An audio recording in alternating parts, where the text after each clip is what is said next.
Assalamu alaikum wa rahmatullahi ta'ala wa barakatuh. Kalmar mu ce da zamu tattauna ita muke kira da pamper.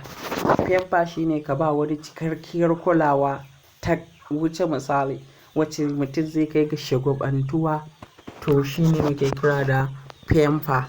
To example shine every child should be pampered from his parents. Every child shall be pampered from his parents. Means kowanne yaro zai samu cikakkiyar kulawa ko shagwabantuwa daga iyayensa. Kowanne yaro zai samu cikakkiyar kulawa ko shagwabantuwa daga iyayensa.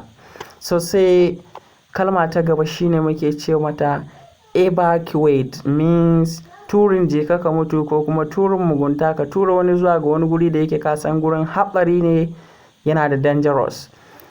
Example shine let's evacuate him. Let's evacuate him means bari a yi masa turin je ka mutu.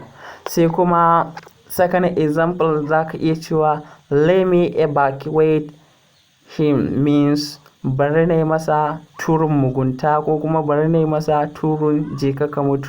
Sannan an additional kalmar tana ɗaukar kamar ka ceto wani daga wani hatsarin zuwa ga wani hatsarin domin cetar rai.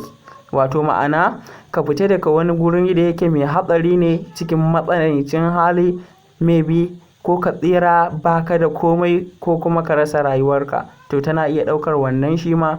Happy learning. Please like my page.